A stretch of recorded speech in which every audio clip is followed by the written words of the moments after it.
ராமாயணம், மகாபாரதம், வேதாந்தம், உபநிடதம், சித்தாந்தம், திருக்குறள், கம்பராமாயணம் இதில் கடினமான சொற்களில் கூறப்பட்டிருந்த தத்துவங்களையெல்லாம் எளிய தமிழில் பாமரர்களுக்கும் புரியும் வண்ணம் எழுதி வைத்த ஒரு மேதை கவியரசர் கண்ணதாசன் அவர்கள்.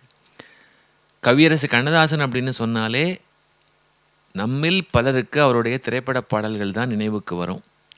ஆனால் அது மட்டும்தானா கண்ணதாசன் அப்படின்னு கேட்டால் இல்லை.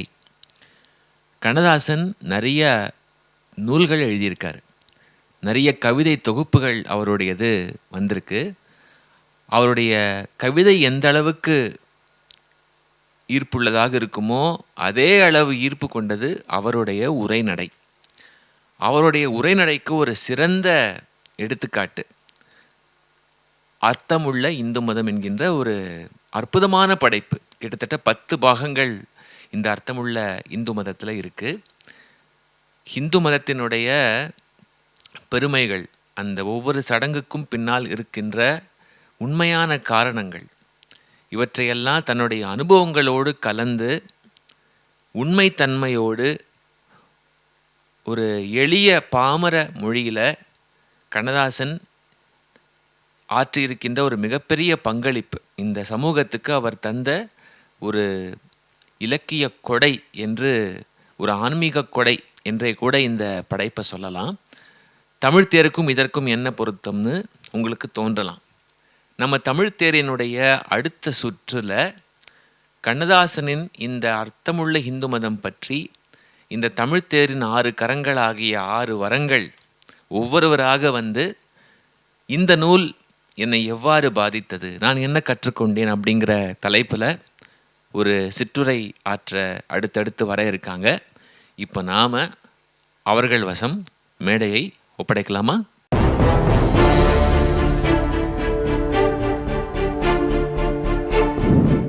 தாடி இல்லாத தாகூர், மீசை இல்லாத பாரதி, பட்டணத்திலே வாழ்ந்த பட்டினத்தார், கோடம்பாக்கத்தை கோலொச்சிய குணங்குடி மஸ்தான். யார் அவர் என்று கேட்டால் கவியரசர் கண்ணதாசர். கவியரசு கண்ணதாசரை குறித்து கவிஞர் வாலி சொன்ன வரிகள் இவை. வாலி என்ற கவிஞர் எப்படி உருவானார்? மயக்கமா கலக்கமா என்ற ஒரு பாடல் வரி வாலியினுடைய உயிரை மீட்டு கொடுத்தது. எல்லாருடைய வாழ்க்கையிலும் இந்த வாசகத்தை கண்டிப்பாக பயன்படுத்தி இருப்போம். எல்லாம் என் விதி அப்படின்னு சொல்லி. அதுதான் என்னுடைய தலைப்பு. கண்ணதாசனுடைய அர்த்தமுள்ள இந்து மதத்தில் என்னை ஈர்த்த பகுதி, எனக்கு பிடித்த பகுதி, என் வாழ்க்கையை சிந்திக்க வைத்த பகுதி விதிப்படி பயணம் என்ற பகுதி. இந்த விதி என்ற 2 எழுத்தினுடைய விரிதான் வாழ்க்கை. அதை ரொம்ப அழகா கண்ணதாசன் எடுத்து சொல்லக்கூடிய பகுதி அது. கண்ணதாசனை நான் சில சமயங்களில் இப்படி யோசிச்சு பார்க்கறது உண்டு. கண்ணதாசன் வேறு, கண்ணன் வேறு அல்ல என்னை பொறுத்த மட்டில். ஏனென்றால் கண்ணன் அவர்களுடைய பெற்றோருக்கு 8வது குழந்தை, கண்ணதாசனும் அவருடைய பெற்றோருக்கு 8வது குழந்தை. ஒருத்தி மகனாக பிறந்து ஓர் இரவில் ஒருத்தி மகனாக வளர்ந்தவன் அந்த கண்ணன். அதே போலத்தான் கண்ணதாசனும் ஒரு வீட்டிலே பிறந்து இன்னொரு வீட்டிற்கு தத்து கொடுக்கப்பட்டவர். அந்த கண்ணன் தீராத விளையாட்டு பிள்ளை, இந்த கண்ணதாசனும் தீராத விளையாட்டு பிள்ளை. அந்த கண்ணன் மகாபாரத யுத்தத்தின் போது கீதை சொன்னார், இந்த கண்ணதாசர் வாழ்வியல் பாதை சொன்னார். இந்த இடத்துல விதிப்படி பயணம் என்ற வார்த்தையை அவர் பயன்படுத்தும் போது ரொம்ப அழகாக ஒரு விஷயத்தை சொல்லி வைக்கிறார்.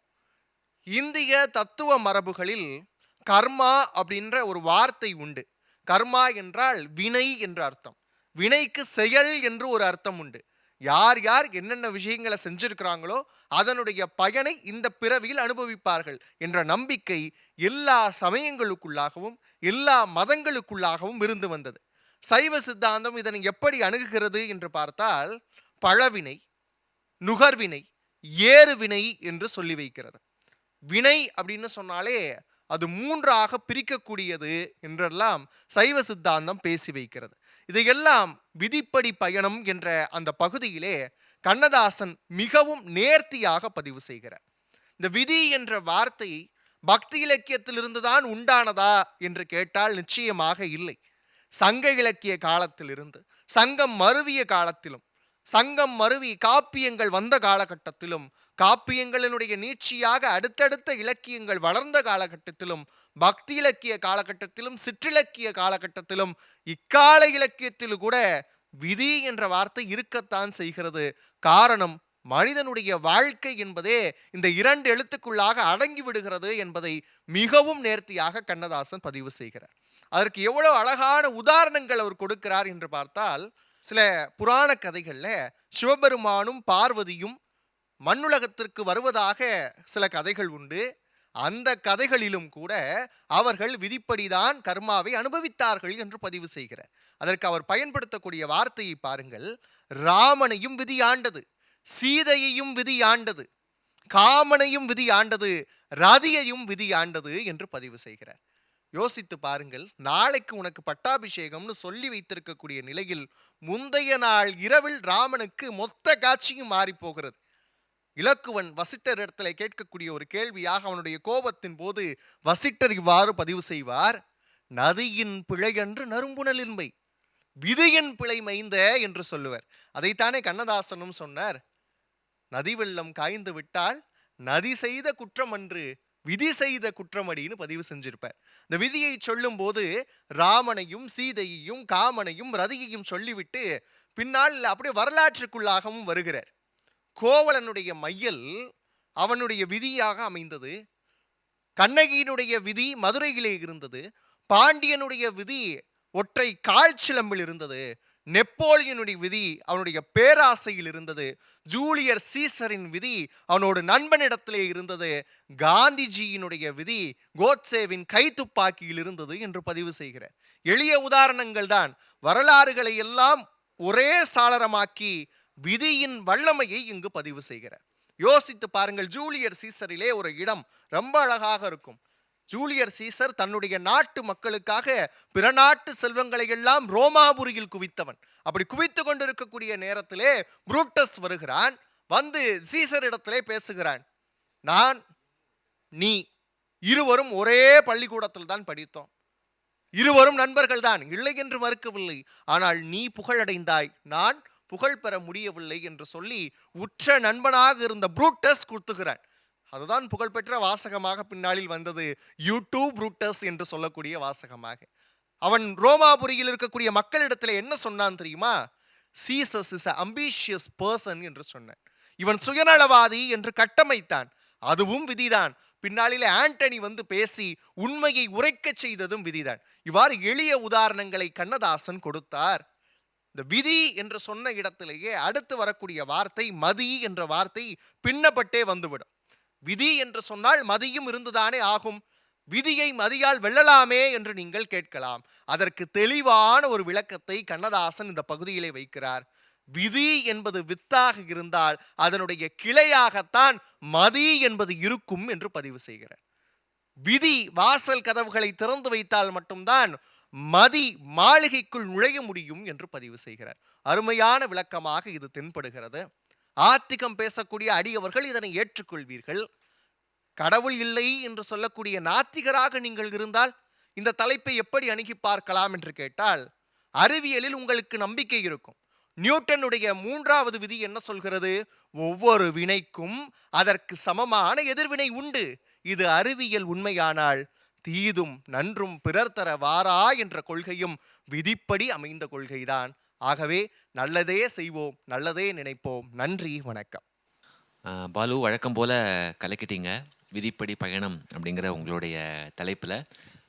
இந்த தலைப்பில் வந்து விதி அப்படிங்கிறத இந்த ஊழ்வினை, ஊழ் அப்படிங்கிற பொருளை தான் கண்ணதாசன் கையாளுகிறார் இல்லையா? அதாவது நீங்கள் சொன்ன மாதிரி இந்த கர்மா, அதாவது நம்மளுடைய வினை, அதோடைய பயன்களை நாம் வந்து அனுபவிச்சே ஆகணும், அது நல்லதோ கெட்டதோ. ஸோ கண்ணதாசனோட கருத்தோடு நீங்கள் உடன்படுகிறீர்களா? விதியை மதியால் வெல்ல முடியாது அப்படின்னு தானே அவர் சொல்ல வர்றாரு. அவர் எப்படி சொல்கிறாருன்னா, அந்த மதி என்பதே வந்து பார்த்தீங்கன்னா விதியினுடைய கிளை தான் அப்படின்னு சொல்கிறாரு. இப்போ மதி எப்போ சுதாரிக்கும் அப்படின்னு சொல்கிறாரு. விதி தன்னுடைய விளையாட்டை நடத்தி முடித்த பின்னர் தான் மதி சுதாரிக்கும்ங்கிறார். அந்த இடத்தில் நான் ஒத்துக்கிறேன். ஹோ அன்னைக்கு இப்படி பண்ணியிருக்கலாமே, ச்சே இதை இப்படி செஞ்சிருக்கலாமே அப்படின்னு நம்மளை யோசிக்க வைக்கிறது மதி. ஆனால் அது விதியினுடைய விளையாட்டு நடந்தேறிய பின்னர் தான் அந்த மதியை சுதாரிக்கிறது. இந்த கருத்தோட நான் ஒத்து போகிறேன். இப்போ என்றைக்குமே விதி தான் ஜெயிக்கும் இல்லையா? மதி என்ன சொல்கிறது, எவ்வளோதான் போராடினாலும் விதியை வெல்ல முடியாதுங்கிறது தான் அவருடைய அனுபவமாக இருக்குன்னு நம்ம எடுத்துக்கலாமா?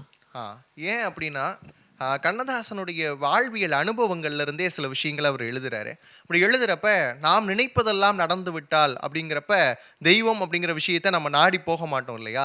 இந்திய மெய்யியல் மரபினுடைய சாரமாகத்தான் அவர் அர்த்தமுள்ள இந்து மதத்தை பதிவு செய்கிறார். இப்போ இந்த இந்திய மெய்யியல் மரபு அப்படின்னு பார்த்தாலே வினை கொள்கைக்கு அப்பாற்பட்டது எந்த ஒரு சமயங்களும் கிடையாது, எந்த ஒரு மதங்களும் கிடையாது. அப்படி பார்க்குறப்ப அதனுடைய சாரமாக வரக்கூடிய இடத்தில் வாழையடி வாழையென வந்த திருக்கூட்ட மரபில் யானும் ஒருவன்கிற மாதிரி தான் கண்ணதாசன் அதை எடுத்துக்கிட்டார். அது அவருடைய அனுபவத்திற்கும் பொருந்தியது.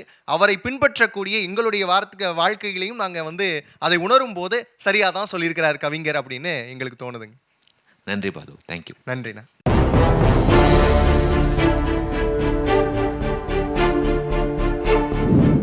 தலைப்பு கண்ணதாசனின் அர்த்தமுள்ள இந்து மதத்திலே 10வது பாகம், உன்னையே நீ அறிவாய். அர்த்தமுள்ள இந்து மதத்திலே கண்ணதாசன் இந்து மதத்தை பற்றி மட்டும்தான் பேசி இருக்கிறாரா என்று பார்த்தால் இல்லை. ஒரு மனிதன் வாழ்வதற்கான மார்க்கத்தையும் தான் அதில் பேசி இருக்கிறார், எழுதி இருக்கிறார் கண்ணதாசன் என்பதை முதலிலே இந்த தமிழ் சமூகம் தெளிவாக புரிந்து கொள்ள வேண்டும். இந்த கையிலே 5 விரல்கள் இருக்கிறது. இந்த 5 விரல்களையும் இணைப்பது இந்த மணிக்கட்டு. அதே போலத்தான் 1 பதிலில்லாத கேள்வி, 2 சேரிடம் அறிந்து சேர், 3 ஈஸ்வர லயம், 4 பொய்யில்லாத வாழ்க்கை, 5 கடிவாளம். இந்த 5 தத்துவங்களையும் உன்னையே நீ அறிவாய் என்ற இந்த மணிக்கட்டால் இணைப்பதுதான் கண்ணதாசனின் 10வது பாகமாக நான் கருதுகிறேன்.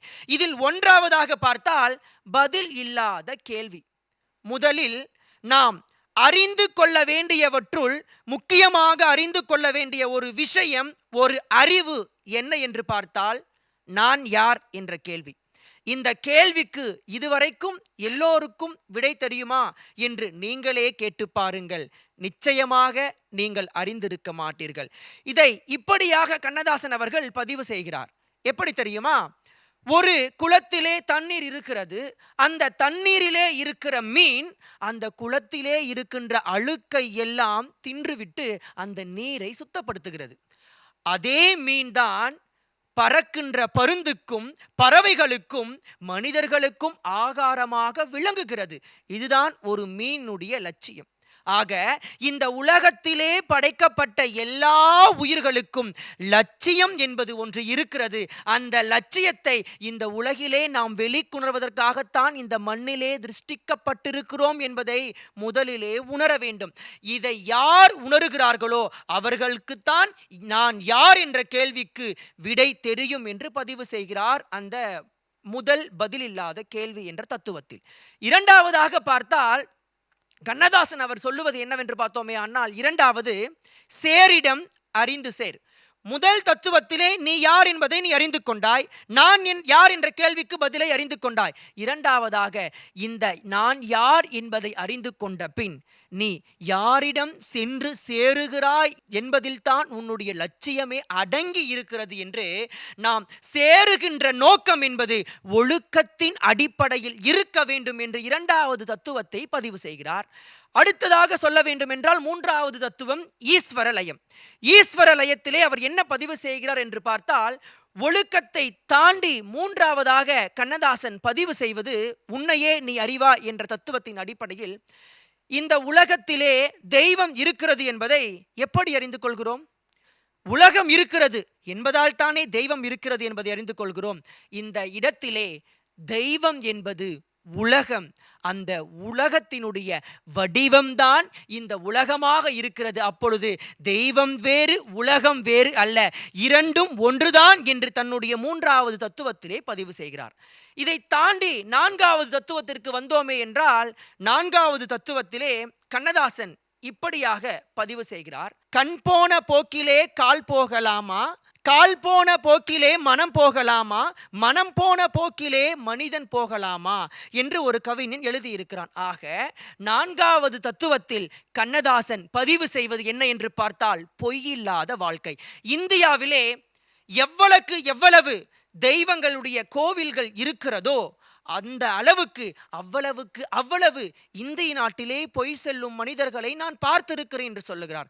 அப்படி என்றால் இந்த பொய்யில் இருந்து, இந்த பகட்டு வாழ்க்கையிலிருந்து ஒரு மனிதனை நேர் வழியில் கொண்டு செல்வதற்கான கருவி எது என்ற கேள்வியை எழுப்பி பார்த்தால் பொய்யில்லாத வாழ்க்கையில் அந்த கருவியாக கண்ணதாசன் சொல்லுவது மதம்.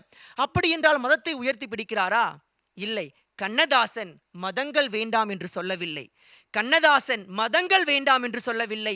மதத்தின் பெயரினால் ஏற்படுகின்ற மூட நம்பிக்கைகள் வேண்டாம். மத வெறியை அழித்து மத நெறியை இந்த சமுதாயத்தில் வளர்க்க வேண்டும் என்று எழுதியதுதான் அர்த்தமுள்ள இந்து மதம் என்பதை முதலிலே புரிந்து கொள்ள வேண்டும். 4 தத்துவத்தை கடந்து 5வது தத்துவத்துக்கு வந்து பார்த்தோமே ஆனால் கடிவாளம். இந்த உலகத்திலே எதற்கு கடிவாளம் போடப்பட்டிருக்கிறது? நம்முடைய மனதிற்குத்தான் கடிவாளம் போடப்பட்டிருக்கிறது. ஆம், நம்முடைய உடல் என்பது மயிலாப்பூரிலே இருந்து கொண்டு நம்முடைய மனம் சிங்கப்பூரிலே இருந்தால் அதனுடைய நிலை எப்படியாக இருக்கும் என்பதை சிந்தித்து பாருங்கள். அப்படித்தான் இந்த உலகம் இப்போது இயங்கிக் கொண்டிருக்கிறது. ஆக யார் ஒருவர் தன்னை அறிய வேண்டும் என்றால் அதற்கு முதலாவதாக அவர்களுடைய மனதை கட்டுப்படுத்த தெரிய வேண்டும் என்று சொல்லுகிறார். இதைத்தான் நம்முடைய சைவ சித்தாந்தமும் சொல்கிறது. மனம் அது செம்மையானால் மந்திரங்கள் ஜபிக்க வேண்டாம் என்று. இந்த இடத்திலே இந்த 5 தத்துவத்தையும் இணைத்து இந்த தமிழ் சமூகத்திற்கு உன்னையே நீ அறிவா என்ற 10வது பாகத்தில் கண்ணதாசன் சொல்ல வரும் கருத்து என்னவென்று பார்த்தால், உனக்கு தலைவன் யார்? நீயே. உனக்கு தொண்டன் யார்? நீயே. உலகில் எல்லாமும் யார்? நீயே நீயே நீயே. இந்த இடத்தில் நீயே என்பது நானாக மாறுகிறது. நான் என்ற ஒரு வார்த்தைக்கு மூலமாக இருப்பது எது என்று பார்த்தால் அந்த இடத்திலே அது மனம் என்று பதிவு செய்கிறார் கண்ணதாசன். இந்த இடத்திலே இதைத்தான் வள்ளுவரும் அழகாக பதிவு செய்தார். மனத்துக்கண் மாசிலன் ஆதல் அனைத்து அரண் ஆகுல நீர பிற என்று. இந்த 5 தத்துவத்தையும் ஒன்றாக இணைத்து உன்னையே நீ அறிவா என்ற தத்துவத்தில் கண்ணதாசன் இந்த உலகிற்கு சொல்ல வரும் கருத்து என்ன தெரியுமா? 6 அறிவு படைத்தவனெல்லாம் மனிதன் அல்ல. 6 அறிவை எவன் ஒருவன் பயன்படுத்துகிறானோ அவன்தான் மனிதன். மனிதா, உனக்கு மனம் இருக்கிறதா என்று பார்க்காதே, மனம் தூய்மையாக இருக்கிறதா என்று மட்டும் பார். மனம் தூய்மையாக இருந்தால் எண்ணுகின்ற எண்ணம் தூய்மையாக இருக்கும். எண்ணுகிற எண்ணம் தூய்மையாக இருந்தால் சொல்கின்ற சொல் தூய்மையாக இருக்கும். சொல்கின்ற சொல் தூய்மையாக இருந்தால் செய்கின்ற செயல் தூய்மையாக இருக்கும். செய்கின்ற செயல் தூய்மையாக இருந்தால் இந்த உலகை நீ திரும்பி பார்க்க தேவையில்லை. இந்த உலகமே உன்னை திரும்பி பார்க்கும். அந்த நிலைக்கு நம் தமிழ் சமூகம் ஆளாக வேண்டும். அதற்கு அடித்தளம் கண்ணதாசனுடைய அர்த்தமுள்ள இந்து மதம் என்று சொல்லி விடைபெறுகிறேன். நன்றி, வணக்கம். நன்றி சந்தோஷ். ஒரு விளையாட்டான கேள்வி. உன்னையே நீ அறிவாய் என்று பேசிய சந்தோஷ் தன்னையே எவ்வளவு தூரம் அறிந்திருக்கிறார்? என்னை நான் அறிந்ததன் காரணமாகத்தான் கண்ணதாசனுடைய அர்த்தமுள்ள இந்து மதத்தை என்னால் படிக்க முடிந்திருக்கிறது. அதாவது எந்த ஒரு தருணத்தில் உங்களுக்கு அந்த கண்ணதாசனை நோக்கி உங்கள் மனம் திரும்பியது? எந்த ஒரு புள்ளியில், எந்த அறிதல் புள்ளியில் அந்த மாதிரி நடந்ததுன்னு நீங்கள் நினைக்கிறீங்க? உன்னையே நீங்கள் அறிஞ்சிங்கன்னா எந்த விதத்தில்? ஆன்மீக ரீதியாவா இல்லை? ஆன்மீக ரீதியா.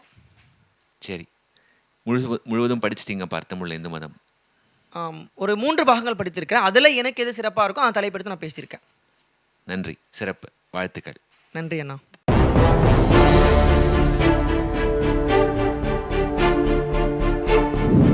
அர்த்தமுள்ள இந்து மதம் என்கிற நூலிலிருந்து கண்ணதாசனிடம் நான் கற்றது என்கிற தலைப்பில் துன்பம் ஒரு சோதனை என்கிற தலைப்பின் கீழ் பேச விளைகிறேன். அர்த்தமுள்ள இந்து மதம் என்கிற நூலின் மீது பலருக்கு விமர்சனம் கூட இருக்கலாம். ஆனால் இந்த தலைப்பு அந்த விமர்சனம் வைத்தவர்களையும் விடாத ஒரு தலைப்பு என நம்புகிறேன். ஏனென்றால் எல்லா மனிதர்களும் தங்களின் வாழ்க்கையில் இந்த சோதனை என்கிற ஒன்றை அடையாமல், சந்திக்காமல் சாதனை என்கிற ஒன்றை சந்தித்ததே கிடையாது. அப்படி என் தலைப்பு துன்பம் ஒரு சோதனை. அழகாக கண்ணதாசன் அந்த வரிகளிலே மிக நுட்பமாக பதிவு செய்கிறார். வெள்ளம் பெருகும் நதிகளும் ஒரு நாள் வறண்டு போகலாம். குளங்கள் கூட கோடையில் காய்ந்து மழைக்காலங்களில் நிரம்பி விடலாம். நிலங்கள் கூட காய்ந்துதான் பசுமையாக மாறுகிறது. மரத்தில் கூட இலை உதிர்ந்த பிறகுதான் அழகாக துளிர் விடுகிறது. ஆக ஒரு மனிதன் வாழ்க்கையில துன்பங்களை சந்திக்காமல் இருந்ததே இல்லை. அப்படி இன்பத்தில் உழன்றவர்களும் இல்லை, துன்பத்தை சந்திக்காதவர்களும் இல்லை என்று மிக அழகாக சொல்கிறார். நம்முடைய எல்லாருடைய வாழ்க்கையிலும் நிச்சயமா இந்த விஷயத்தை நம்ம சந்திச்சுட்டு தான் இருப்போம். என் வாழ்க்கையாக இருந்தாலும், பார்த்து கொண்டிருக்கக்கூடிய நேயர்களுடைய வாழ்க்கையிலாக இருந்தாலும் சரி, என்னை நெறிப்படுத்த அமர்ந்திருக்கக்கூடிய நம் ஐயாவினுடைய வாழ்க்கையிலாக இருந்தாலும் சரி, இந்த துன்பம் என்கிற ஒரு சோதனை நிச்சயமாக நடந்தே இருக்கும். ஒரு பகுதி வரவுன்னு சொன்னா இன்னொரு பகுதி செலவு. ஒரு பகுதி இன்பம்னு சொன்னா இன்னொரு பகுதி துன்பம். மிக அழகாக அது பலருடைய வாழ்க்கையில இருந்ததையும் சொல்றாரு. தன்னுடைய அனுபவத்தையும் கண்ணதாசன் அழகாக பதிவு செய்யறாரு. தன்னுடைய நண்பர் ஒருத்தர் ஆரம்ப காலகட்டத்தில் எடுத்த முதல் படமே வெற்றி அடைந்து விட்டது. அடுத்த படம் எடுக்கிறார், தோல்வி. அடுத்த படம் தோல்வி, தோல்வி, தோல்வி என்று தோல்வியில் விழுந்து விட்டார். இன்னும் ஒரு நண்பர் இருந்தார், இன்னும் ஒரு பட இயக்குனர் இருந்தார். அவர் இந்த வெள்ளை கருப்பு பட காலத்திலேயே இருந்து ஆரம்பத்திலிருந்து இயக்குனராக இருந்தாராம். அந்த ஆரம்ப காலகட்டத்திலிருந்து வெற்றியடையாமல் தோல்வி தோல்வி தோல்வி என்றே வந்து கொண்டிருந்தாராம். இறுதியில் சென்னைக்கு சென்று இதுதான் இறுதியான படம் என்று நினைக்கும் போது அந்த படத்தில் வெற்றியடைந்தாராம். அந்த படம் தெலுங்கு, மலையாளம், இந்தி என எல்லாவற்றிலும் வெற்றி பெற்றதாம். அந்த நடிகை ஒரு மிகப்பெரிய மாபெரும் நடிகையாகவும் அடையாளப்பட்டாராம். ஆக ஒரு வெற்றியை கண்ட பின்பு தோல்வி என்கிற ஒன்று இருக்கிறது. ஒரு தோல்விக்கு பிறகு ஒரு வெற்றி என்கிற ஒன்று உண்டு. நம்ம வாழ்க்கையில தோல்வியை பார்த்து துவண்டு போயிடுவோம். அவ்வளவுதான், முடிஞ்சு போச்சு நம்ம வாழ்க்கை, நம்ம எதை தொட்டாலும் தோல்வி அடைஞ்சிருவோங்கிற மனநிலைமையில நம்ம பலரும் இருந்துட்டு இருக்கோம். ஆனால் அந்த தோல்வி அப்படின்னு சொன்னா அந்த தோல்விங்கிறது நமக்கான சோதனை. அந்த சோதனையை கடந்தோதான் நம்ம வாழ்க்கையில சாதனை என்கிற ஒரு இடத்தை பிடிக்க முடியும். அதுல ரஷ்யாவில் இருக்கக்கூடிய லெனின் பல புரட்சிகளை நடத்தி இருப்பாரு. அப்பெல்லாம் புரட்சியில மக்களுக்காக அவர் பேசுகிற போது உடல்நிலை நன்றாக இருந்தது. ஆனால் அந்த புரட்சியிலே வெற்றி பெற்று அரசுக்கு வந்த பதவிக்கு வந்த பிறகு கொஞ்ச காலத்திலே உடல்நிலை சரியில்லாமல் போய்விட்டார் என்று அந்த நூலிலே பதிவு செய்திருப்பார். லெனினையும் இந்த துன்பம் என்கிற சோதனை விட்டதே கிடையாது. நன்றாக பேசி நன்றாக இருந்தவர்களும் ஒரு பெரிய பணக்காரன் ஆகிவிட்டான். 1000 நிலத்திற்கு 1000 வேலி நிலத்திற்கு ஒரு மிராசுதாரரா மாறிவிட்டார். மாறிய அடுத்த நாளே அரிசி சாப்பாடை உண்ணக்கூடாது, சுகர் இருக்கிறது என்று டாக்டர் சொன்னாராம். இந்த பசிக்கும் போது உணவு இருக்காது ஒரு காலத்தில், பசிக்கும் உணவு இருக்கும் ஒரு நேரத்தில், உணவு இருக்கு பசியே இல்லாமல் இருக்கக்கூடிய காலமும் இருக்கிறது என்று 3 விதமான மனநிலைகளை மிக நுட்பமாக பதிவு செய்திருப்பார். இதிலே மிக நுட்பமாக எனக்கு நான் படிச்சதுல வியந்து போனது, கண்ணதாசனிடமிருந்து நான் கற்றது என்னன்னா, வீழ்ச்சியில வாடவும் கூடாது, மகிழ்ச்சி அதாவது எழுச்சியில ரொம்ப மகிழ்ச்சி அடையவும் கூடாது. இதை நான் ஓசோவினுடைய வாழ்வின் உண்மை என்கிற கதையோடு பொருத்தி பார்க்க நினைக்கிறேன். ஒரு ராஜா இருந்தாராம். அந்த ராஜாவுக்கு ஒரு வைர மோதிரம் செய்யணும்னு ஆசை. அந்த வைர மோதிரத்துல ஒரு 3 வரி இருக்கக்கூடிய ஒரு செய்தியை எழுதணும்னு சொல்றாரு. பெரும் புலவர்கள் எல்லாம் முயற்சி செய்யறாங்க, முடியல, எழுதவே முடியல. அங்க அந்த ராஜாவின் வீட்டில் வேலை செய்து கொண்டிருக்கக்கூடிய ஒரு முதியவர், இதை நான் எழுதி தரவா என்று கேட்டார். பெரிய புலவர்களாலே எழுதி தர முடியவில்லை, உங்களால் எழுதி தர முடியுமா என கேட்டபோது, ஆம் எழுதி தர முடியும். உங்கள் அப்பா ராஜாவாக இருந்த போது ஒரு சித்தர் வந்திருந்தார், அவருக்கு நான் பணிவிடைகளை செய்தேன், போகும்போது எனக்கு இந்த வாசகத்தை கொடுத்து விட்டு போனார் என்று சொல்கிறார். சரி, அதை எழுதி கொடுங்கள் என்று எழுதி மடித்து மோதிரத்தில் வைத்து விட்டார். சிறிது காலத்தில் பக்கத்து நாட்டு அரசன் போர் தொடுத்து வந்து விட்டான். போரிலே எல்லாவற்றையும் தோல்வியடைந்து விட்டு அந்த ராஜாவை கொலை செய்வதற்காக துரத்தி கொண்டு ஆட்கள் வருகிறார். அவர் குதிரை வண்டியிலே ஓடிக்கொண்டே இருக்கிறார். ஒரு மலை முகடுல அதுக்கப்புறம் வழியே இல்லை, ஒரு இடத்துல நின்றுட்டாரு. அப்பதான் யோசிக்கிறாரு, நான் ஆபத்தான காலகட்டத்தில் படிச்சா எனக்கு உதவி செய்யற ஒரு கடிதத்தை தான் ஒரு 3 வார்த்தையை தான் எழுதி என்னுடைய மோதிரத்தில் வைக்க சொல்லியிருந்தேன், அதை எடுத்து படிக்கலான்னு அந்த மோதிரத்தை எடுத்து அந்த செய்தியை படித்தார். அந்த செய்தி என்ன தெரியுமா? இதுவும் கடந்து போகும் என்று இருந்தது. படித்தவுடன் மனம் அமைதியானது. அவரை துரத்தி கொண்டு வந்த அந்த குதிரைகள் எல்லாம் சத்தம் கொஞ்சம் கொஞ்சமாக குறைந்து வேறு வழி போய்விட்டார்கள். பிறகு படைகளை திரட்டி அந்த நாட்டையே வெற்றி பெற்று விட்டார் அந்த அரசன். வெற்றி பெற்ற மகிழ்ச்சியில் சந்தோஷமாக அந்த குதிரை வண்டியில் சென்று கொண்டிருக்கிறார். அப்பொழுது கீழிருந்து அந்த முதியவர் சொன்னார், இப்பொழுது அந்த மோதிரத்தை எடுத்து படியுங்கள், மோதிரத்தில் இருக்கும் செய்தியை படியுங்கள். அது ஆபத்தான காலத்தில் தானே படிக்க வேண்டும் என்றார். இல்லை, படியுங்கள் என்றார். அந்த மகிழ்ச்சி கொண்டாட்டத்தில் இருந்த அவர் அந்த செய்தியை எடுத்து படிக்கிறார். இதுவும் கடந்து போகும் என்று இருந்தது. அதனால் மனம் அமைதி கொண்டது. இதுதான் வாழ்க்கையில் உண்மை. எவ்வளவு பெரிய துன்பம் வந்தாலும் அது போயிடும், எவ்வளவு பெரிய இன்பமாக இருந்தாலும் அது நிலையில்லாதது என்று மிக நுட்பமாக அந்த கதையை அழகாக எழுதியிருப்பார். அந்த கதை தான் எனக்கு நினைவுக்கு வந்தது. ஒரு வெற்றி என்றால் நான் பெரிதாக ஆடிவிடக் கூடாது, தோல்வி என்றால் நான் பெரிதாக வாடிவிடவும் கூடாது. ஆக வாழ்க்கையில் இந்த இன்பம் துன்பம் என்பது இரவு பகல் போல, ஒரு நாணயத்தின் இரு பக்கம் போல. இன்பம் என்று ஒன்று இருந்தால் நிச்சயம் துன்பம் என்கிற ஒன்று இருக்கும். நம் வாழ்க்கையில் இந்த துன்பத்தை அனுபவிக்காதவர்கள் யாரும் இல்லை, என்னோடு சேர்த்து நீங்களும் தான்.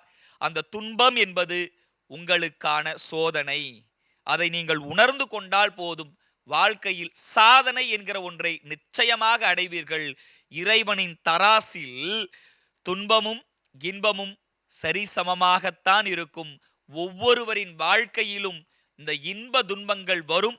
துன்பத்தை கண்டு துவண்டு விடாதே, இன்பத்தை கண்டு பெரிதாக வாடி ஆடி விடாதே என்று சொல்லி, துன்பம் ஒரு சோதனை, நம்மை சாதனையாக்கும் ஒரு சோதனை. நன்றி, வணக்கம். நல்ல வேளை, உங்களுடைய பேச்சு எனக்கு துன்பமாகவும் இல்லை, சோதனையாகவும் இல்லை, இன்பமாகத்தான் இருந்தது, சாதனையாகத்தான் இருந்தது. ஒரு பர்சனல் கேள்வி. ஒரு சோதனை வரும்போது உங்களுக்கு ஆண்டவன் மேலே கோபம் வருமா? ஏன் இப்படி என்ன பண்ணுற அப்படின்னு நீங்கள் ஆண்டவனை பார்த்து கோபப்படுவீங்களா? அல்லது நன்றி தெய்வமே, இந்த சோதனை மூலமாகத்தான் நான் நிறையா கற்றுக்கிட்டேன், என்னுடைய தவறுகளை திருத்திக்கிட்டேன், அதற்கு ஒரு வாய்ப்பாக அந்த சோதனை தான் இருந்தது, அப்படி தோணுமா? எனக்கு எப்போவுமே வாழ்க்கையில் சின்ன சின்ன ஒரு சோதனைகள் வரதான் செய்யும். ஆனால் ஒரு பெரிய சோதனையும் வரும். அப்போது நான் என் மனசுக்குள்ளே நான் நினைக்கிறது என்னென்னா, அந்த சோதனையின் மூலமாக நான் எவ்வளவு பலமானவன் என்பதை என்ன பரிசீலனை செய்வதற்கான ஒரு சோதனையாக தான் நான் அதை பார்ப்பேன். ஐயோ, இந்த சோதனையெல்லாம் கொடுத்துட்டே, நீ எல்லாம் கடவுளா, உனக்கெல்லாம் கண்ணு இருக்கா அப்படின்னு ஒரு சிலர் திட்டுவார்கள். ஆனால் அந்த சோதனைங்கிறது இப்போ யாருக்கு பரீட்சை வைப்போம்? நல்லா எழுதி படிக்க தெரிந்தவர்களுக்குத்தான் பரீட்சை, படிக்கவே தெரியாதவர்களுக்கு பரீட்சை அல்ல. அந்த சோதனையிலிருந்து என்னால் மீண்டு வர முடியும். அதனால் தான் எனக்கு அந்த சோதனை வருகிறது. இந்த சோதனையில் இருந்து பல பாடங்களை நான் கற்றுக்கொள்கிறேன். நிச்சயமா அந்த பாடம் என்னைக்குமே என்ன ஒரு தோல்வியில வீழ்த்தாம அந்த அடுத்தபடி வெற்றிக்கு அது பயன்படும் நான் நினைப்பேன். சிறப்பு. வாழ்க வளர்க. நன்றி. நன்றிங்க.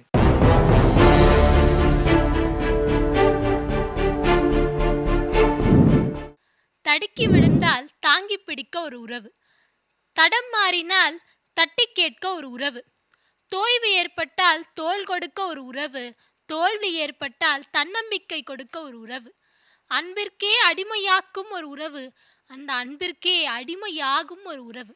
இப்படி உறவுகளை நோக்கியதே தான் மனிதரின் வாழ்வு. கண்ணதாசன் அவர்கள் உறவுகளை பற்றி என்ன சொல்கிறார்? அண்ணன் என்னடா தம்பி என்னடா இந்த உலகத்திலே என்று பாடல் எழுதிய கவிஞர் தன்னுடைய அரசியல் பந்தங்களை வலுப்படுத்துவதற்காக நலம்தானா நலம்தானா என்ற திரைப்பாடல் எழுதியும், அந்த சிவகாமி மகனிடம் செய்தி சொல்லடி என்ற பாடல்கள் எழுதியும் உறவுகளை மேம்படுத்திய கவிஞர் உறவுகளை பற்றி என்ன சொல்கிறார்? முதலில் நாம் யாருமே யோசிக்காத ஒரு விஷயம், பொதுவாக ஊர், நகரம், சமூகம் இந்த வார்த்தைகளுக்கு என்ன அர்த்தம் என்று யோசித்திருப்போமா? ஒரு உறவுக்கின் அடிப்படையே ஒரு சமூகம்தான். அந்த வார்த்தைகள் எப்படி தோன்றியது என்று அடிப்படையிலிருந்தே கண்ணதாசன் ஆரம்பிக்கிறார். ஒரு கூட்டமான மக்கள் ஒரு பகுதியிலிருந்து காட்டுமிராண்டிகளாய் இருந்த காலத்திலிருந்து காடுகளிலிருந்து ஊர்ந்து வந்து ஒரு பகுதியை அடைந்தனர். அதுதான் ஊர் என்கிறார். அங்கிருந்த ஒரு சாரார் மட்டும் இன்னும் நகர்ந்து வந்து இன்னொரு இடத்தை சேர்ந்தார்கள். அந்த இடம்தான் நகரம் என்று பெயர்பட்டது என்று குறிப்பிடுகிறார். இப்படி ஊருக்கும் நகரத்திற்கும் பெயர் குறிப்பிட்டும் அதே போல அவர்கள் ஒரு சமூகமாக சேர்ந்தனர், அதுவே சமூகமாக பெயர் பெற்றது என்கிறார். ஊர், நகரம், சமூகம் என்பதற்கு அர்த்தம் சொல்லியும் இதனால் வந்த உறவுகள் எத்துணை உறவுகள் இருக்கின்றன. தாய் வழி உறவுகள், தந்தை வழி உறவுகள், தாத்தா பாட்டி, அண்ணன் தங்கை, அத்தை மாமா என்ற எத்துணை உறவுகள். தந்தை வழி உறவுகளை எல்லாம் பங்காளி என்கிறோம். தாய் வழி உறவுகளுக்கு தாயாளி என்ற பெயர் இருக்கிறது என்று குறிப்பிடுகிறார். அதே போல சம்பந்தி என்றும் தாயாரின் வரும் நமது வீட்டிற்கு வரும் இன்னொரு பெண்ணின் குடும்பத்தாரை சம்பந்தி என்றும் குறிப்பிடுகிறோம். அதில் நிறைய பேர் செய்யும் தவறு சம்பந்தி என்று விடுகிறோம். மந்தி என்றால் அங்கு குரங்கு என்ற அர்த்தம், அது சம்பந்தி என்றுதான் அர்த்தம். அதையும் குறிப்பிடுகிறார். இப்படியே சகோதரன் என்று சொல்கிறோம் அல்லவா, அதற்கு என்ன அர்த்தம் என்றும் கண்ணதாசன் குறிப்பிடுகிறார். அதை பிரித்து பாருங்கள். சக உதிரன் என்பதுதான் சகோதரன் என்று வந்திருக்கும்.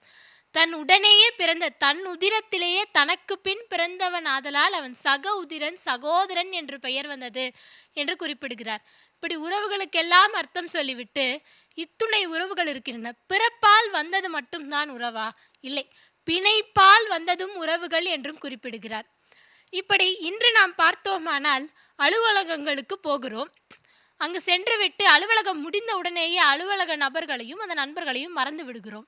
அது உறவா? இந்த சூழலையும் குறிப்பிடுகிறார். அங்கு அழகான 3 வரிகளை கண்ணதாசன் எழுதியிருப்பார். 1000 வாசல் இதயம், 1000 வாசல் இதயம், யாரோ வருகிறார்கள் யாரோ போகிறார்கள். ஹோட்டலில் தங்குவது போல சில உறவுகள், சொந்த வீட்டில் தங்குவது போல சில உறவுகள் என்றும் குறிப்பிட்டிருப்பார்.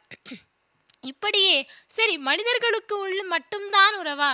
இல்லை, அதையும் தாண்டி மனிதர்கள் பூனைகளுடனும் நாடிகளுடனுமே உறவு கொள்ளலாம். அதே உறவு என்ற பகுதியை தொடரும் வகையில் அடுத்தடுத்த பகுதிகளில் அவர் நல்ல மனைவி, தாய் பற்றியும் நல்ல நண்பனை பற்றியுமே அதில் குறிப்பிட்டிருப்பார். நல்ல நண்பன் என்று சொல்கையில் ஒரு நண்பன் என்னவெல்லாம் செய்யக்கூடாது என்று முதலில் குறிப்பிடுவார். நம்மிடம் சிரித்துவிட்டு பின் சென்று நம்மை பற்றி தவறாக பேசக்கூடாது. அதை சொல்லிக்கொண்டே வருகையில் வள்ளுவனின் திருக்குறள்களையும் வழிகாட்டுவார். முகநக நட்பது நட்பன்று, நெஞ்சத்து அகநக நட்பது நட்பு, உடுக்க இழந்தவன் கை போல ஆங்கே இடுக்கண் களைவதாம் நட்பு என்று வள்ளுவன் வாக்கையும் கூறி நட்பின் அதிகாரங்களையும் நட்பின் இலக்கணங்களையும் நமக்கு சொல்லிவிட்டு பாமர மக்களுக்கும் எளிய மக்களுக்கும் புரியும் வகையில் நட்பின் ஒரு இலக்கணத்தை கண்ணதாசன் அங்கு படைத்திருப்பார். அது என்ன என்று கேட்டால், நண்பர்களை 3 விதமாக பிரிக்கலாமா. நண்பர்களை 3 மரங்களோடு ஒப்பிட்டு சொல்லியிருப்பார். ஒன்று பனை மரம், ஒன்று தென்னை மரம், இன்னொன்று வாழை மரம். பனை மரம் எப்படிப்பட்டது? பனை மரத்தை யோசித்து பாருங்கள். யாரும் பனம்பழத்தை கொண்டு விதைப்பதில்லை, ஆனாலும் அது வளர்கிறது. யாருமே விதைக்காமலே வளரும் மரம் பனை மரம். யாரும் அதற்கென்று தனி அக்கறை எடுத்து அதற்கு தண்ணீர் ஊற்றி பராமரிப்பதும் இல்லை, அது தானாகவே வளரும். சரி, வளர்ந்துவிட்டு பனைமரம் என்ன செய்யும்? வளர்ந்துவிட்டு தன்னுடைய காய் கனிகள் எல்லாவற்றையும் சேர்த்து, ஓலைகளையும் சேர்த்து, தன்னை தானேயும் மனிதர்களுக்கு பயன்படும் வகையில் அது தந்துவிடும் என்பதுதான் மிக முக்கியமான குறிப்பு. இப்படித்தான் ஒரு நல்ல நண்பன் இருக்க வேண்டும் என்கிறார். அவனாகவே நம்மிடம் நட்பு கொண்டு நல்ல விஷயங்களை பாராட்டி பல வகைகளில் நல்ல விஷயங்களை நமக்கும் அவன் பகிர வேண்டும் என்று குறிப்பிடுகிறார். இன்னொருவன் தென்னை மரம் போன்றவன், இன்னொருவன் வாழை மரம் போன்றவன். இது 3லுமே சிறந்த நண்பன் பனைமரத்தை போன்ற நண்பன். அத்தகைய நண்பனைத்தான் நாம் கொள்ள வேண்டும் என்றும் குறிப்பிடுகிறார். அவருடைய வாழ்க்கை குறிப்புகளையும் குறிப்பிட்டு, எனக்குமே நான் கஷ்டப்பட்ட காலத்தில் அவர்களிடம் பணம் இருந்தும் எனக்கு உதவாத நபர்கள்லாம் இருந்திருக்காங்க. நான் அவங்கள பார்த்து ரொம்ப கஷ்டப்பட்டிருக்கேன். ஆனால் அவங்க அதுக்கப்புறம் என்ன நிலைமையானாங்க அப்படின்னு நான் பார்த்துருக்கேன். அதை பற்றி கவலைப்படாதீங்க. நட்பு கொள்ளும் போதே உடனே ஒரு நபரை பார்த்துட்டா போய் என்னோட உனக்கு நட்பு இருக்குது அப்படின்னு நட்பு கொண்டாடுறதை விட முதல்ல கொஞ்ச காலம் பழகணும். அந்த பழக்கத்தில் அவனுடைய குணங்களை தெரிந்து கொண்டு அவன் நல்ல நண்பனாக இருந்தால் அவனோட உறவு கொள்ளுங்க அப்படின்னும் கண்ணதாசன் தன் வாழ்வியல் கூறுகளை அங்கு குறிப்பிட்டு அந்த நண்பனை பற்றி சொல்லியிருப்பார். இன்னொரு பகுதி, இன்றைய இளைஞர்கள் எல்லாம் ஏங்கும் ஒரு உறவு காதல், அதை நல்ல மனைவி என்ற பகுதியில் சொல்லியிருப்பார். அப்படி இந்த உலகத்திற்கே காதலை சொன்ன கவிஞன் கண்ணதாசன். காலங்களில் அவள் வசந்தம், கலைகளிலே அவள் ஓவியம், மாதங்களில் அவர் மார்கழி, மலர்களிலே அவள் மல்லிகைன்னு இந்த உலகத்திற்கே காதலை சொன்ன கவிஞன் தேவையில்லாத வயசுல காதல் கொள்ள வேண்டாம். ஒரு பருவத்துல நல்ல காதல் அதுவே வரும், ரசனைக்காக மட்டுமே வரும். அது சில பேருக்கு அது வெற்றி அடையும், சில நபர்களுக்கு அது வெற்றி அடையாது. அதை பற்றி பெரிதா நீங்க கவலையுற வேண்டாம் என்று சொல்லிய கவிஞன். உறவுனா எப்படி இருக்கணும் அப்படின்னு சொல்லி முடிக்கிறதுக்காக ஒரு கதையோட ஒரு முடிக்கிறார். கிருபானந்த வாரியார் சொன்ன கதையாகவே அதை குறிப்பிடுகிறார். காசிராஜன் என்ற ஒரு ராஜா இருக்கிறார். அவருடைய பகுதியில் ஒரு வேடன் இருக்கான். அந்த வேடன் வேட்டைக்கு போகிறான். அவனுக்கு மாமிசங்களை எடுத்துக்கணுங்கிற ஆசை இருக்குது. மான்களை கொல்றதுக்காக போய் அம்பு எய்த போகையில் ஒரு பழைய மரத்து மேலே அந்த அம்பு பற்றுது. அந்த மரம் தன்னுடைய இலைகளை எல்லாம் உதிர்த்து ரொம்ப தளர்ந்து போய் வெறுமனே நிற்கக்கூடிய ஒரு மரமாக இருக்குது. அதை பார்த்தாலே பாவமாக இருக்குது. இந்த காட்சியை பார்த்துட்டு இந்திரன் வராரு அப்படின்னு எழுதியிருக்காரு. ஏன் அப்படின்னா, அதற்குள்ள ஒரு கிளி வாழ்ந்து கொண்டிருந்தது. இப்படிப்பட்ட ஒரு பழைய மரத்தில் ஒரு கிளி வாழ்ந்து கொண்டிருந்தது. அதை பார்க்க இந்திரன் வந்தார். இந்திரன் வந்து வியந்து போய் அந்த கிளி கிட்ட கேட்குறாரு, இப்படிப்பட்ட ஒரு மரத்தில் நீ ஏன் கிளி இன்னும் இருக்க அப்படின்னு. அதற்கு அந்த கிளி சொன்னிச்சான், அந்த பதிலே நல்ல உறவுக்கான ஒரு மந்திரம் என்று சொல்லி நான் முடிக்கிறேன். அந்த கிளி சொன்னிச்சான், நான் பிறந்ததும் இந்த மரத்தில் தான், நான் வளர்ந்ததும் இந்த மரத்தில் தான், என்னுடைய எல்லா பருவ காலங்களையும் என்னை காத்ததும் இந்த மரம் தான். அது ரொம்ப பழமையாயிடுச்சு, அது வயதாயிடுச்சு, அது இறந்து போயிடுச்சுன்னு நான் அதை விட்டு போகணும்னு அவசியமே இல்லை. அதனால நான் எப்போவுமே இங்கே தான் இருப்பேன். சரி, உனக்கு என்ன வரம் வேணும் கேளு அப்படிங்கிறாரு இந்திரன். அதற்கு அந்த கிளி சொன்னிச்சான், ஒரு கிளி அதுக்காக தான் வரம் கேட்கும் அப்படின்னு நம்ம நினச்சிருப்போம். ஆனால் அந்த கிளி அந்த மரத்திற்காக, அந்த மரம் நல்லா இருக்கணும் அப்படின்னு அந்த கிளி வரம் கேட்டதாக அந்த கதையை முடிப்பார். ஒரு உறவு என்பது இன்னொரு உறவு கஷ்டப்படும், ஆனால் அந்த நபருக்காக தானும் கஷ்டப்பட்டு அந்த கஷ்டத்தில் உடன் இருந்து லயித்து போய் இருப்பதே ஒரு நல்ல உறவு என்று உறவை பற்றி இந்த காசிராஜனின் கதையோடு அவர் முடித்திருப்பார். நாமும் நல்ல உறவுகளை தேடி முன்னேறுவோம். நன்றி, வணக்கம். வள்ளியம்மை ரொம்ப கோவையாக தங்கு தடை இல்லாமல் கொண்டு போனீங்க, மென்மையாக பேசுனீங்க, வழக்கம் போல் ரொம்ப சிறப்பு. இப்போ ஒரே ஒரு கேள்வி, இந்த உறவுகள் நமக்கு என்ன பலத்தை தருகின்றன? பலன் இல்லை, பலம். ஏன் இந்த உறவுகள் நமக்கு தேவை? பொதுவாகவே மனிதன் என்பவன் வந்து ஒரு சோஷியல் ஹியூமன் பீயிங் அப்படின்னு, ஒரு சோஷியல் அனிமல் அப்படின்னு நம்ம சொல்லுவோம். ஒரு சமூகத்திலிருந்து புறப்பட்ட ஒரு மனிதன். நம்ம தனியாக இருந்தால் நமக்கே ஒரு மாதிரி கஷ்டமாக இருக்கும். நிறைய மனிதர்கள் இருக்கும்போது தான் நம்ம உணர்வுகளையும் பகிர்ந்து கொண்டு மன அளவில் நல்லபடியாக நிம்மதியாக வாழ்கிறதுக்கு நிச்சயமாக உறவுகள் தேவை. குடும்ப உறவுகளா நட்புறவா எது உங்களுக்கு நெருக்கம்? குடும்ப உறவுகள், நட்பு உறவுகள் ரெண்டுமே குடும்பமாக தான் நான் பார்க்குறேன். எல்லாமே ஒரு உறவு தானே. கண்ணதாசன் சொன்னது போல் பிறப்பில் வந்தது மட்டும் உறவு அல்ல, பிணைப்பால் வந்ததும் உறவு தான். ஸோ ஃப்ரெண்ட்ஸ் கூட எக்ஸ்டெண்டட் ஃபேமிலி தான், அப்படிதான். சரி, நன்றிம்மா. நன்றி.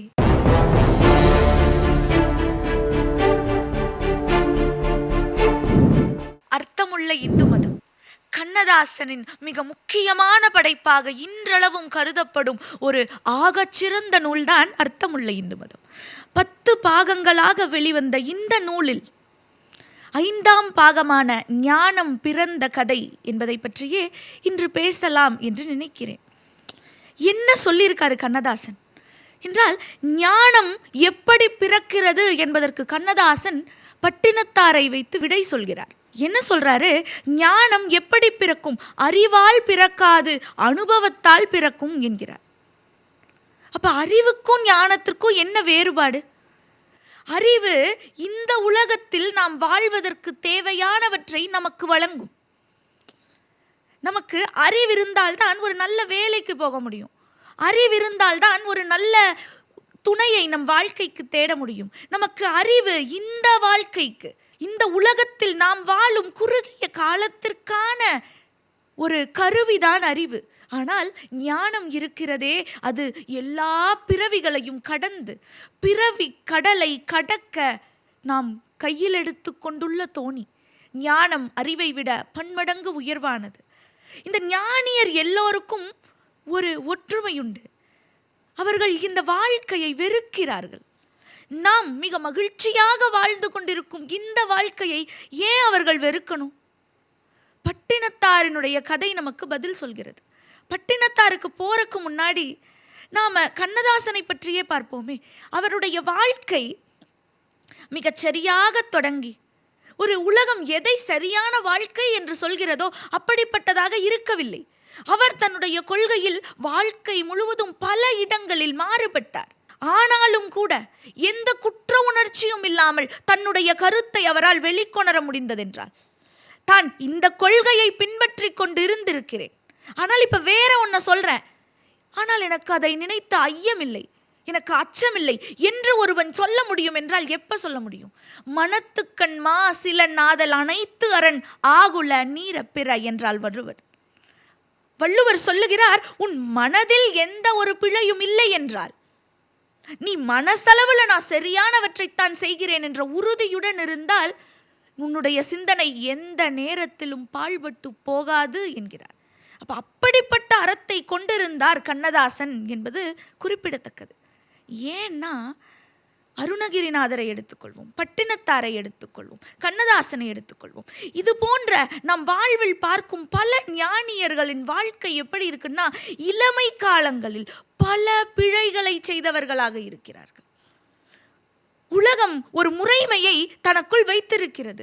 இந்த உலக வாழ்க்கையில் எல்லா மக்களும் நன்றாக வாழ வேண்டும் என்பதற்காக இந்த உலகம் தனக்கான ஒரு முறைமையை ஏற்படுத்தி கொண்டுள்ளது. ஞானியர் அதிலிருந்து வேறுபட்டவராக இருக்கிறார். அவர் எல்லாவற்றிற்கும் ஒரு ஒரு துருவத்தை சென்றடைபவராக இருக்கிறார். எல்லாவற்றிற்கும் துருவத்தை சென்றடைபவராக இருக்கிறார். ஒரு எக்ஸ்ட்ரீமிஸ்டாகத்தான் ஞானிகள் இருக்கிறார்கள். பட்டினத்தார் வாழ்ந்தார். எப்படி வாழ்ந்தார்? செல்வ செழிப்புள்ள வாழ்வு, செல்வ செழிப்புள்ள வாழ்வு. இந்த அரசனுக்கே கடன் கொடுக்கும் அளவிற்கு இருந்த செல்வ வணிக குடும்பத்தில் பிறந்தவர். அந்த பொருள் எல்லாம் ஒன்றுமே இல்லை என்று ஒரு நாள் நினைக்க முடிந்தது என்றால் என்ன காரணம்? அவரே சொல்லுகிறார், செல்வத்தையும் இந்த வாழ்க்கையையும் வெறுத்து ஒதுக்க தேவையில்லை. அதை நாம் வாழ்ந்து அனுபவித்து அந்த அனுபவத்தால் நமக்கு ஒரு விடை கிடைக்கும். அந்த விடை என்ன தெரியுமா? இவ்வளவு நாள் வாழ்ந்தோமே, இந்த வாழ்க்கை பயனில்லை என்பதை வாழ்ந்துதான் உணர முடியும் என்று சொல்லுகிறார் பட்டினத்தார். அதுதான் அனுபவம்.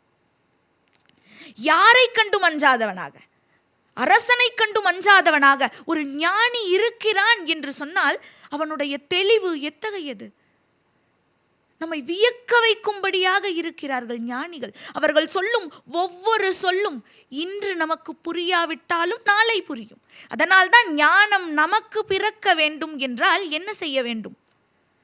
எந்த ஞானியர் சொல்லும் சொல்லையும், எந்த உயர்ந்தோர் கூற்றையும் மறுக்காது கேட்டுக்கொள்ள வேண்டும்.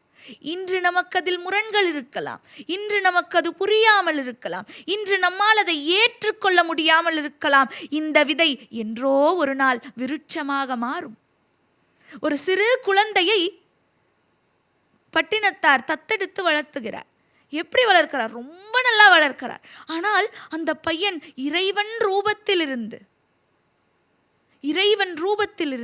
ஞானத்தை அப்படி சொல்லிட்டு நகர்ந்து சென்று விடுகிறார் என்று சொன்னால், ஞானம் பிறப்பதற்கு ஒரு பெரிய பணி அதற்கு பின்னால் நடக்க வேண்டும்.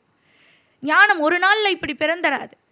அந்த ஞானம் பிறக்கும் கணம் ஒரு கணமாக இருக்கலாம், ஆனால் அதற்கான தயாரிப்பு இந்த வாழ்க்கை முழுவதுமாக இருக்கிறது. இல்லறத்தை ஞானி வெறுக்கலாம், ஆனால் இல்லறத்தில் இருக்கும் சின்ன சின்ன பிரச்சனையை காரணம் காட்டி அதற்காக துறவு மேற்கொள்பவர்களை சாடுகிறார் பட்டினத்தார். வாழ்க்கையை வாழ்ந்து அனுபவித்தவனால்தான் அதில் இருக்கும் இன்பத்தையும் அதில் இருக்கும் துன்பத்தையும் பகுத்து பார்க்க முடியும். கழுவில் ஏற்றி தான் கொல்லப்பட்ட பொழுது பட்டினத்தார் சொல்றார், இந்த பிறவியில் நான் எந்த தப்பும் செய்யலை, இதற்கு முன்னாடி இருந்த பிறவிகளில் நான் ஏதாவது பிழை செய்திருந்தால் அதற்கான கர்மத்தை இப்ப நான் அனுபவித்து கழித்து விடுகிறேன் என்று சொல்லுகிறார். அப்ப தமக்கு நேரும் துன்பங்களை ஏற்றுக்கொள்ளவும் பக்குவப்படுத்தப்பட்ட ஒரு ஆன்மாவால் தான் முடியும். அதை ஏற்றுக்கொண்டு வாழ்பவன் தான் ஞானி. ஒரு அறிவுரையை ஒருவரிடம் சொல்லும் ஒரு ஞானி அதை எப்படி சொல்லுகிறான்? எந்த ஒரு அப்பழுக்குமற்றவனாக, எந்த ஒரு சலனமும் அற்றவனாக அவன் தன்னுடைய அறிவுரையை சொல்ல முடிகிறது என்றால் அந்த திட்பம் பட்டினத்தாரிடம் இருந்தது. காலத்தினாதன் அவனை ஒருவனை தவிர யாருக்கும் அஞ்ச மாட்டேன் என்ற அரசன் வந்து நீ எங்கிருந்து வருகிறாய் என்று கேட்ட பொழுது கருப்பையில் இருந்து என்கிறார். எங்கு செல்கிறாய் என்ற பொழுது இடுகாட்டிற்கு என்கிறார். எங்கே தங்குவாய் என்று கேட்டால் வானத்தின் கீழே என்கிறார். இது நமக்கு முட்டாள்தனமாக தோணலாம், ஆனால் சிந்தித்து பார்த்தால் அது உண்மைதானே. நம் எல்லோருடைய வாழ்வும் இவ்வளவு எளிமையானது தானே. செத்த பிணங்களை கண்டு இனி சாம்பிணங்கள் கத்தும் கூச்சல் என்ன என்கிறார். நாம் எல்லோரும் இந்த உடல் எனும் ஒரு கருவியை நாம் நம்முடைய ஆன்மாவின் மேன்மைக்காக பயன்படுத்த வேண்டும் என்பதை உணர தொடங்குவோம், உணர்வோம், வாழ்வின் எல்லையில் இறைவனை அடைவோம். நன்றி. ஹர்ஷிதா, வழக்கம் போல் கலக்கிட்டீங்க. உங்களுடைய வாழ்க்கையில் பலதரப்பட்ட அனுபவங்கள் உங்களுக்கு நேர்ந்திருக்கும். நீங்கள் இதுவரை சந்தித்த அனுபவங்களிலிருந்து பெற்றுக்கொண்ட சிறந்த ஞானம் என்ன? பெரிய ஞானம் பிறக்கும் அளவிற்கான வாழ்க்கை அனுபவம் எனக்கு இல்லைன்னு நினைக்கிறேங்க ஐயா. ஆனாலும் கூட நான் வெற்றி தோல்விகளை பார்க்கறக்கு எனக்கு நான் ஒரு தத்துவம் வச்சுருக்கேங்க ஐயா.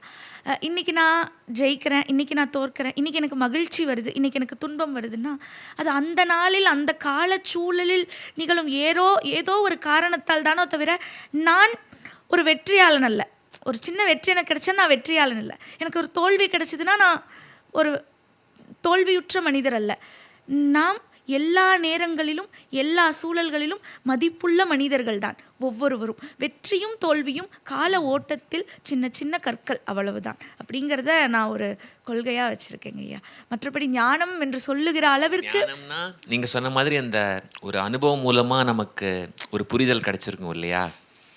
இப்போ அந்த அர்த்தத்தில் தான் நான் கேட்டேன். லைக் இன்பமோ துன்பமோ பள்ளிக்கூடத்தில் நம்ம இதெல்லாம் கற்றிருக்க மாட்டோம். அது நமக்கு புத்தகங்கள் மூலமாக நீங்கள் சொல்கிற மாதிரி இந்த உலகத்தில் நமக்கு பிழைப்பதற்கான அறிவை அது கொடுக்குது. ஆனால் பாட புத்தகங்கள் கற்றுக் கொடுக்காததை வாழ்க்கை கற்றுக் கொடுக்கும் இல்லையா? அந்த அர்த்தத்தில் தான் கேட்டேன். சரி, நன்றி. நன்றிங்க.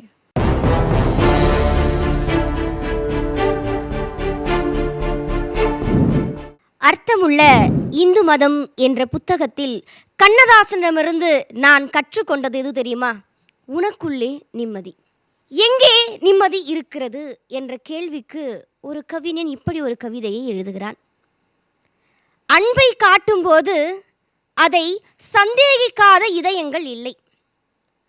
மனம் விட்டு பேசும்போது அதை மதிக்கும் நண்பர்கள் இல்லை. கோபம் காட்டும்போது அதை புரிந்து கொள்ளும் நன்மதிப்பு இல்லை. இங்கே பணத்திற்கு இருக்கும் மதிப்பு நல்ல குணத்திற்கு இல்லை. கணவன் மனைவியிடையே ஒற்றுமை இல்லை, சகோதரர்களிடமே சமத்துவம் இல்லை. புத்தியில் கூர்மை இல்லை, சக்தியில் நம்பிக்கை இல்லை. ஆக கண்மூடும் வேளையிலும் காசாசை போகவில்லை. தான் என்ற அகம்பாவம் யாருக்கும் அழியவில்லை. போட்டி பொறாமை ஒழியவில்லை. ஆக இந்த மண்ணிலே எங்கள் வாழ்வில் எங்குமே நிம்மதி இல்லை என்று முடிக்கிறார். எங்குமே நிம்மதி இல்லை என்று புலம்புவோர்களே, நிம்மதி உண்மையில் எங்கே இருக்கிறது தெரியுமா? இப்படிதான் ஒரு முனிவரிடத்திலே ஒரு பெரிய செல்வந்தர் கேட்கிறார், எனக்கு நிம்மதி வேண்டும், அதற்கு நான் என்ன செய்ய வேண்டும்? அதற்கு முனிவர் சொல்லுகிறார், உன்னிடத்தில் இருக்கக்கூடிய அத்துணை செல்வங்களையும் ஒரு துணியிலே கட்டிக்கொண்டு என் காலடியில் போட்டுவிடு என்று. அந்த செல்வந்தரும் தன்னிடத்தில் இருக்கக்கூடிய அத்துணை செல்வங்களையுமே ஒரு துணியில் கட்டிக்கொண்டு முனிவரின் காலடியில் போட்டு விடுகிறார். முனிவரோ அந்த செல்வத்தை எடுத்துக்கொண்டு ஒரே ஓட்டமாக சந்து பொந்தெல்லாம் ஓடுகிறார். இந்த செல்வந்தனும் ஏதும் அறியாமல் அவன் பின்னே ஓடுகிறார். இறுதியிலே முனிவர் தொடங்கிய இடத்திற்கே வருகிறார். அந்த செல்வந்தனும் வருகிறார். இதோ பிடி உன்னுடைய செல்வம் என்று முனிவர் அந்த செல்வந்தரிடத்திலே கொடுக்கிறார். அவருக்கு அலாதிய ஆனந்தம். அப்பொழுதுதான் அந்த முனிவர் சொல்லுகிறார், இந்த செல்வம் முன்பும் உன்னிடத்தில் தான் இருந்தது, ஆனால் உனக்கு இவ்வளவு பெரிய ஆனந்தமும் இவ்வளவு பெரிய நிம்மதியும் இல்லை. இப்போதும் இந்த செல்வம் உன்னிடத்தில் தான் இருக்கிறது, ஆனால் உன்னுடைய மன நிம்மதியும் உன்னுடைய மன மகிழ்ச்சியும் அலாதியாக இருக்கிறது. ஆக இதிலிருந்து நீ தெரிந்து கொள்வது என்ன தெரியுமா? நிம்மதி வெளியில் எங்கேயும் இல்லை, அது உனக்குள்தான் இருக்கிறது என்று.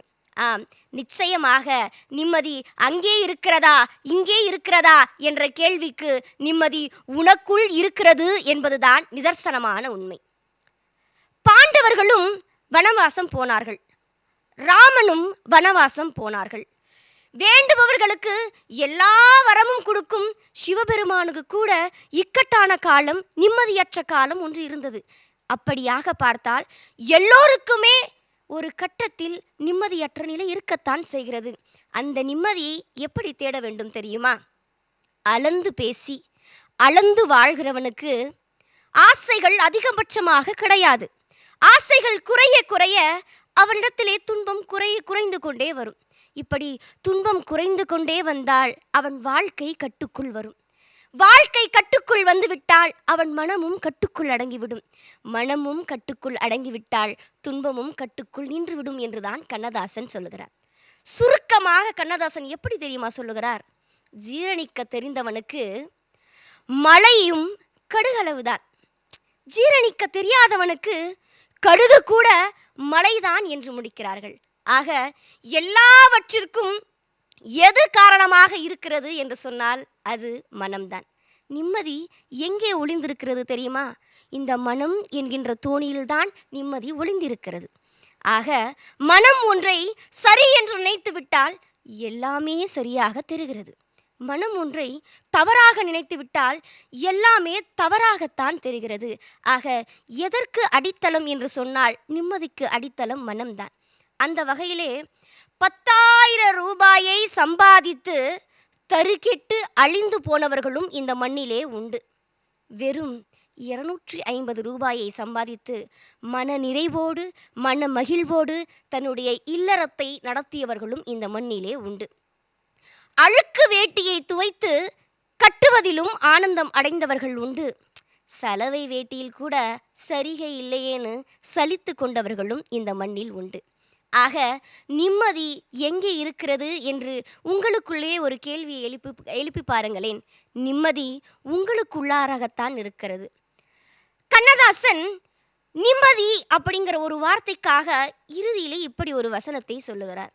நிம்மதி, நெஞ்சத்தின் நிம்மதி இறைவன் சந்நிதி என்று சொன்னார்.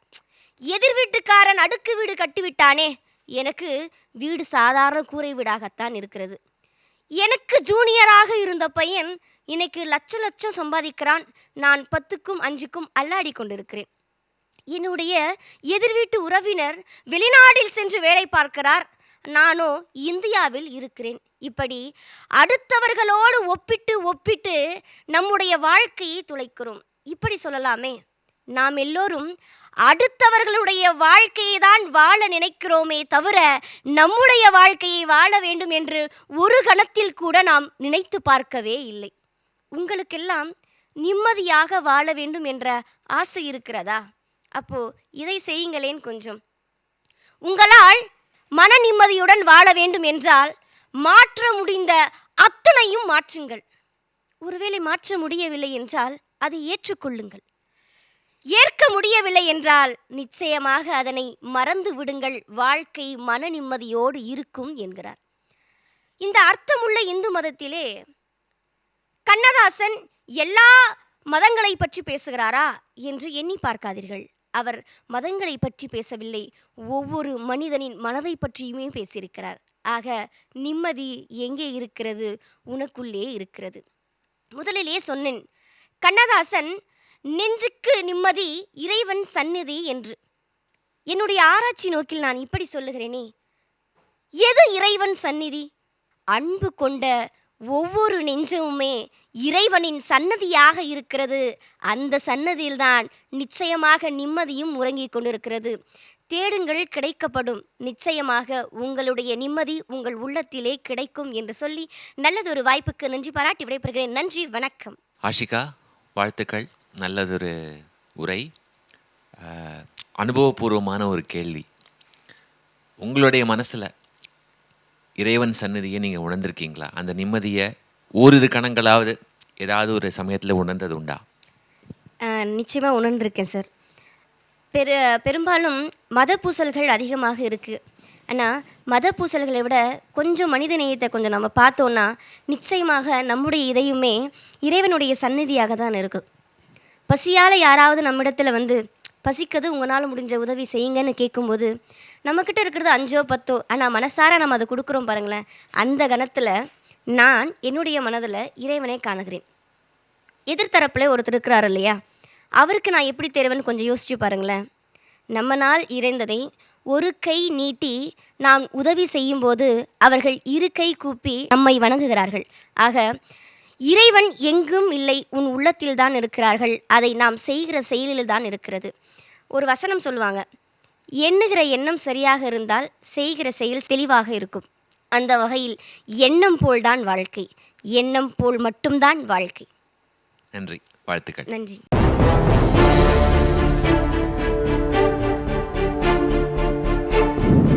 தமிழ்த்தேரை சீரும் சிறப்புமாக முன்னே இழுத்து கொண்டு போகக்கூடிய எங்களுடைய 6 கரங்கள், 6 வரங்கள், அரசியல் பேசுவார்கள், மொழியியல் பேசுவார்கள், இலக்கியம் பேசுவார்கள், அத்துடன் சேர்த்து ஆன்மீகமும் சிறப்பாக பேசுவார்கள் என்பதை இந்த சுற்று நிச்சயமாக நிரூபித்திருக்கும் என்று நாங்கள் ஆணித்தரமாக நம்புகிறோம்.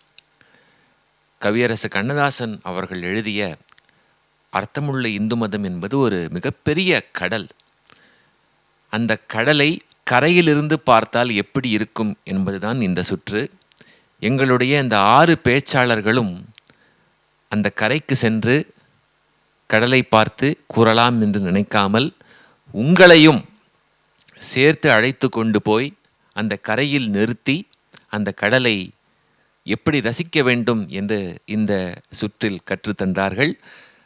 கரையில் நிற்கும்போது எப்படி கடல் அலைகள் மெதுவாக மென்மையாக நம் உடலை தீண்டுமோ அதே போல இந்த அர்த்தமுள்ள இந்து மதத்தின் உள்ளடக்கம் உங்கள் மனதை நிச்சயம் தீண்டியிருக்கும் என்று நாங்கள் நம்புகிறோம். இந்த நூல் தொகுப்பு முழுவதையும் படிக்க வேண்டும் என்று தூண்டியிருக்கும் என்றும் நாங்கள் நம்புகிறோம். இந்த சுற்றை போலவே இனி வரும் சுற்றுக்களும் தித்திப்பாக இருக்கப் போகின்றன. அது வரும் வரை அன்புடன் காத்திருங்கள். விடைபெறுகிறோம். நன்றி, வணக்கம்.